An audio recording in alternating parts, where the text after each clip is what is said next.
My name is Erin Adams. I'm a professor in biochemistry and molecular biology. Our lab focuses on immune recognition, so understanding how T cells recognize self versus not self. Sorry, do you want to start over?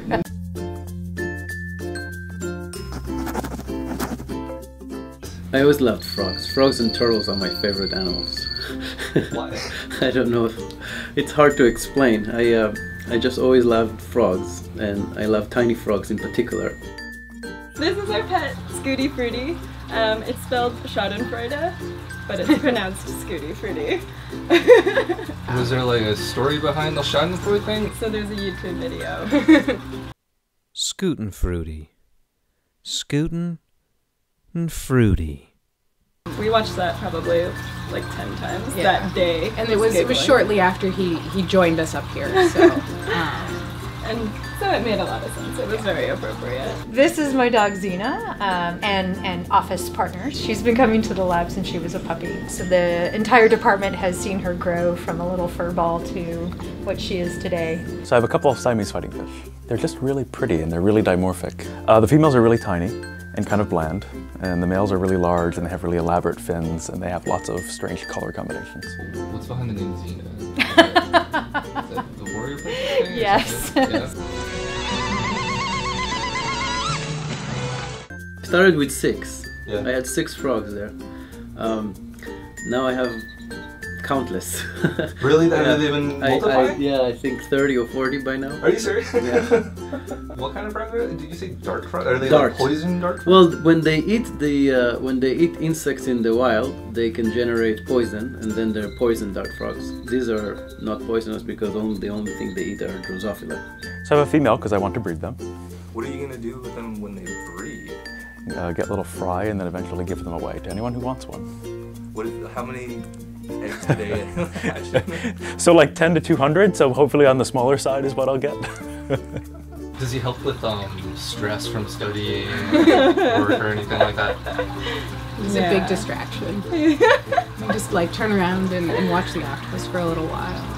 And the water is really soothing too. Especially when you're in the pits of doing data analysis or writing or whatever, it's nice to be able to see your animal and be reminded of the work that you're actually doing. It helps procrastinate.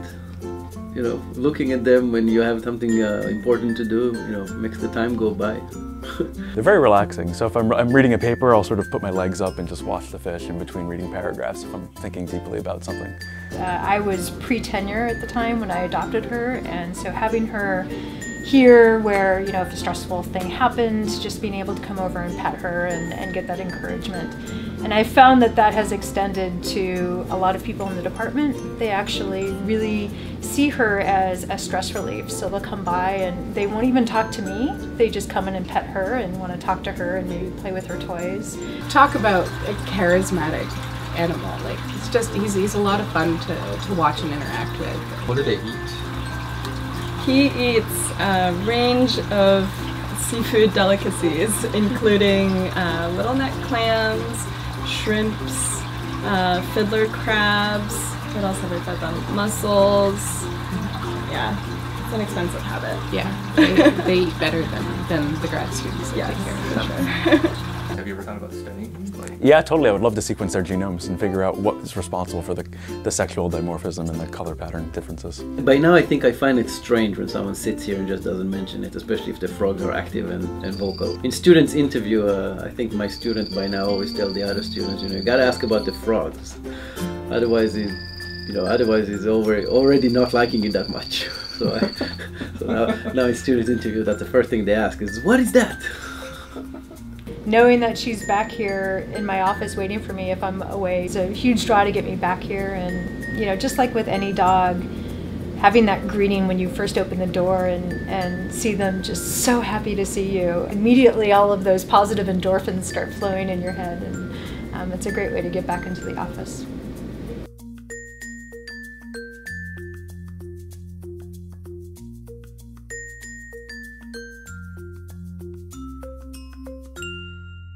Oh, he shoots water in our faces from time to time. Does he really? Yeah. Are you serious? Yes. Spits poo at us sometimes. Yes. They have shockingly good aim too. They'll get you right in the face. And poo? Yeah. So the same funnel that shoots the water is also where they get rid of solid organic waste. So sometimes it contains poo.